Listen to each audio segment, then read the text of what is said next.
In case you've been living under a rock, there was a recent leak of an upcoming Supreme Court decision that indicates that the court is planning to overturn Roe v. Wade sometime in the next month or two. I did an emergency live stream about it, and you can go watch now if you want some more in-depth details. This decision would undo 50 years of established precedent that says that the Constitution, through the 14th Amendment, protects a person's right to have an abortion without undue burden from the state anytime during the first 22 weeks of the pregnancy. That has been the law for 50 years, and it'll all go away, leaving it up to individual states to regulate, just like it was before Roe v. Wade. However, the one silver lining in this is that 50 years is, in the breadth of human history, not that long ago. We have people who were around then doing the work, whom we can learn from, and we can look into the past to get an idea of the future that's to come for us. This is likely going to be a series because, frankly, there's too much to cover properly in one video, so I don't know, maybe this is part one. So today we're going way back to the 1800s to see what abortion was like in America through the lens of probably the most infamous abortion provider in history,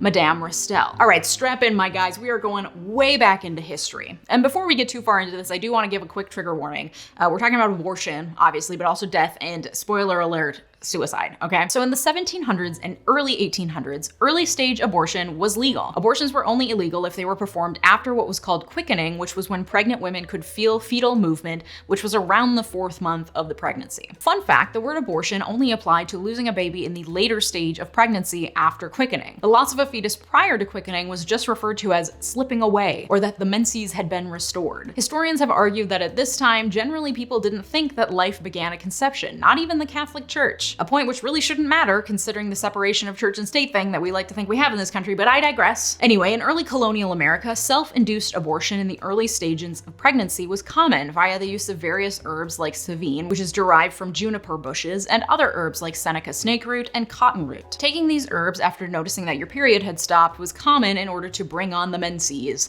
and typical home medical guides often provided recipes. This really socially was not seen as killing babies, though it was practiced rather secretively, but that was more due to puritanical ideals around talking about sex and menstruation. Socially, once quickening happened, there was generally felt to be a moral obligation to keep the baby and give birth unless the life of the mother was at risk. But before that, home remedies to restore the menses were common. Okay, and then like any good capitalist society, people saw these abortion remedies as a money-making opportunity and started selling abortion pills in the early 1800s. This led to the first legislation about abortion in the United States in the 1820s. But these laws didn't penalize women for having abortions. They were poison control laws, meant to protect women because some of these pills were leading to death for women seeking abortions. And despite these laws, however, abortion businesses proliferated and pills could be purchased from physicians or pharmacists or even through the mail. There were also practitioners who specialized in performing abortions if the drugs failed, and they advertised in the newspaper. One example was Madame Restell, who began her abortion business in New York City and by the mid-1840s had expanded to Boston and Philadelphia as well. Madame Restell's real name was 𝗚𝗏𝗏, and she was born in May of 1812 in Painswick, England. She married a tailor, and in 1831 they immigrated to New York City and settled in Lower Manhattan. However, Anne's husband died a couple months later of tuberculosis, classic, so she supported herself as a seamstress. Then, 5 years later, in 1836,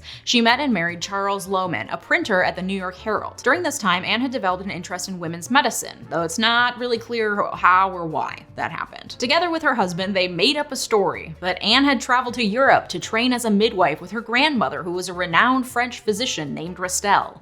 And when she returned, she assumed the name Madame Restell. Soon, Restell was advertising in papers, and her first advertisement was in the New York Sun in 1839, which said, "To married women, it is not but too well known that the families of the married often increase beyond what the happiness of those who give them birth would dictate. Is it moral for parents to increase their families regardless of consequences to themselves or the well-being of their offspring, when a simple, easy, healthy, and certain remedy is within our control? The advertiser, feeling the importance of this subject and estimating the vast benefit resulting to thousands by the adoption of means prescribed by her, has opened an office where married females can obtain the desired information." All these ads were rife with euphemisms that frankly today would go over our heads. You really had to read between the lines in 1800s newspapers. Anyway, soon clients were streaming into her Greenwich Street office in New York, and she began sending her preventative powders and female monthly pills in the mail as well. And as her business grew, many people saw her success and copied her business model, creating a growing abortion business in New York and elsewhere. Notably, however, the clientele of Madame Restell's clinics were often married, white, Protestant women of upper and middle classes, because wealthy white people can always find ways to get abortions. They're not the ones who experience the most fallout from abortion restrictions. Okay, kids? But she did offer a sliding scale for lower class patients as well. All right, and I'm not gonna paint Madame Restell as this like saint and savior of women who needed abortions. She was a capitalist and opportunist like all the rest, and the lack of clear regulation around the provision of abortions at the time meant that she was conducting what were the equivalent of back alley abortions. She had no medical training, lied about having midwife training, and used her second husband's newspaper connections to put ads in papers for her female regulators that could alleviate private difficulties and remove obstructions. To be fair though, many self-proclaimed physicians in the early 1800s had no formal medical training at all. In the 1800s, you could kind of just walk into a room and be like, hey, I'm a lawyer, and then you were a lawyer. Or a doctor, or whatever you wanted to be. Anyway, so Madame Restell provided women with preventative powder and female monthly pills that were essentially just the folk remedies I mentioned before, and they sometimes worked and sometimes they didn't. And so many clients would then come back to her for a surgical abortion. She also opened a boarding house where clients with unwanted pregnancies could give birth secretively, and then she would help facilitate the adoption of the infants. Again, this was all for a fee. Like, Madame Restell made a fortune off facilitating abortions and adoptions, and she had a number of run-ins with the law. The first incident happened in 1840. 21-year-old 𝗪𝗑𝗡𝗧𝗦 lay dying of tuberculosis. On her deathbed, she confessed to her husband that the prior year she had visited Madame Restell, who gave her a small vial of yellow medicine to help her abort an unwanted pregnancy. When that didn't work, she went back to Madame Restell's, where she was taken behind a curtain to a dark room where a strange man performed an abortion on her. And the dying woman was convinced that her tuberculosis was a result of this procedure. The woman died, and her husband went to the police to report Madame Restell, who was quickly arrested and charged with administering noxious medicine and procuring a miscarriage that was not necessary to protect the life of the mother. And this case created a heated debate. At this point in New York, there were anti-abortion groups that had popped up in response to the proliferation of businesses like Madame Restell's. These people accused Restell of threatening the institution of marriage because abortions allowed women to commit as many adulteries as they wanted without being caught. And she encouraged prostitution by removing the consequences. And she allowed wives to shirk the duties of motherhood and harmed misguided and naive women. They called her a hag of misery. Honestly, put that on a t-shirt. Restellism became a common term for abortion. Restell was originally found guilty at trial, but an appellate court ordered a retrial and threw out the deathbed testimony of 𝗪𝗑𝗡𝗡𝗧, saying that type of testimony is only admissible in civil, not criminal trials. As an aside, this is actually pretty interesting. So hearsay is not generally admissible as evidence. Hearsay is a statement that was made by a third party out of court, so that third party is not in court making the statement. Someone else is telling the court that that third party made the statement. That's generally not allowed. However, there are exceptions to the hearsay rule, and one of those exceptions is known as the dying declaration exception. So things that someone says on their deathbed, meaning they knew that their death was imminent, are admissible as evidence in court, even though that person is not in court to say it themselves. Presumably because they're probably dead. The idea being that someone on their deathbed isn't gonna lie. Whether or not that's true is a different matter, but generally speaking, deathbed confessions are viable evidence. However, back in the 1800s, it's apparently only applied to civil trials in New York State. So they said that 𝗪𝗑𝗡𝗡𝗧𝗏's deathbed accusation of Madame Restell was hearsay and not valid evidence. So on retrial, that was no longer available for the prosecution, which weakened their case, and Madame Restell was found not guilty. And she continued on with her booming abortion business. However, by 1845, the anti-abortion movement had grown, and the New York State legislature passed a bill criminalizing abortions at any stage of the pregnancy, and penalizing women who sought abortions or attempted to self-abort with a fine of $1,000 and/or a prison sentence of 3 to 12 months. Interestingly, many historians say that one reason for the growth of the anti-abortion movement was that it was being fueled by the American Medical Association, whose authority was threatened by non-establishment medical practitioners like Madame Restell, as well as midwives, naturopaths, homeopaths, and other medicines not specifically controlled by and practiced by the American Medical Association. It was also fueled by the fact that many middle and upper class white Protestant married women were getting these abortions at a time when the country was experiencing a huge influx of immigrants from places like Ireland and Italy. So there was a serious fear among elitists and eugenicists that allowing upper class white Protestant women to get abortions was going to squelch the civilized race, basically, and these women needed to be having babies to compete with the giant families that Catholic immigrants were having. Okay, but also the anti-abortion movement did grow from the very real hazard that obtaining an abortion in the 1800s posed. Even if the procedure was done by a licensed and trained physician, it was still the 1800s, you know?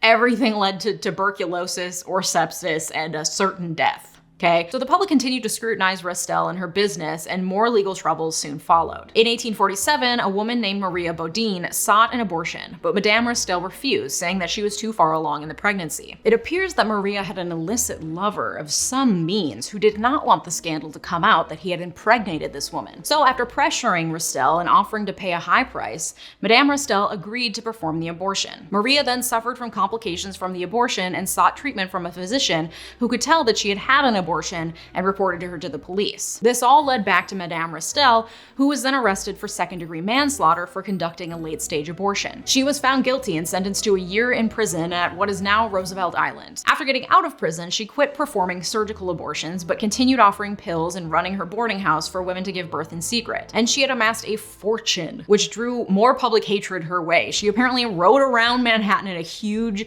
ostentatious carriage with 4 horses and a liveried coachman, and she lived in a brownstone mansion on the corner of 52nd Street and 5th Avenue, which apparently she had built out of spite because she wanted to annoy the New York Archbishop because he had publicly denounced her from the pulpit. So she built right next to the block where he was planning to build St. Patrick's Cathedral. She was so infamous that at this point, New York City guidebooks included her in their city tours and dubbed her the wickedest woman in New York. Who do we think would get that title today, though? All right, Madame Restell's riding in high fashion, but her downfall would soon come in the form of a man named 𝗦𝗨𝗏𝗡𝗏𝗧. He founded the New York Society for the Suppression of Vice, and he considered any mention of birth control and abortion to be obscene and akin to pornography. He managed to get a federal law passed in March of 1873 known as the Comstock Law, making it a criminal offense to sell or advertise obscene matter by mail, including anything designed to prevent contraception or procure an abortion. And Comstock's prime target? Madame Restell. In 1878, he appeared on Restell's doorstep, claiming to be a married man seeking abortion pills for his wife because he was worried for her health. Restell sold him some pills and sent him on his merry way. The next day, he came back with a police officer and had her arrested. In searching her office, they found, obviously, lots of abortion paraphernalia, including pamphlets about birth control and abortion pills. After being arrested, Madame Restell paid her bail and was freed while awaiting trial. Before trial could begin, however, on the morning of April 1st, 1878,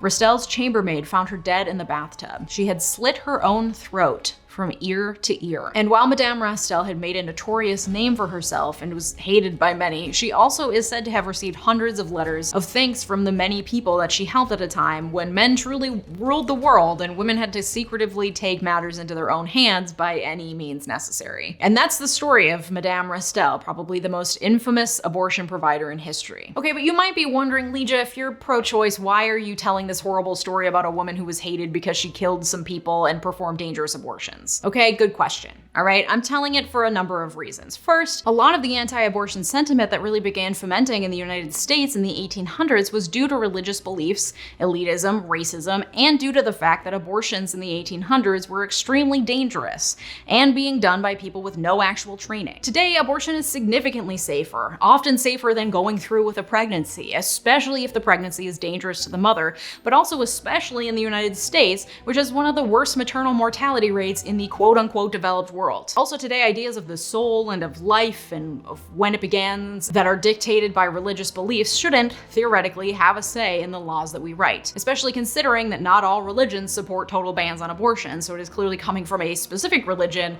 and not based on universal moral beliefs held by society at large. Another reason I tell this story is to highlight the fact that abortion restrictions in the US, especially in early stage pregnancy, and especially with zero exceptions made to protect the life of the mother, are inventions of the last 150 years. I also tell the story to highlight the continued dangers of creating total bans on abortion. People have been seeking abortion care for millennia, and they will continue to do so. Laws won't change that. Laws will, however, change whether people have access to well-regulated, above-board abortions conducted by trained and experienced and licensed physicians. Like, fetuses are going to be aborted whether abortion is banned or not.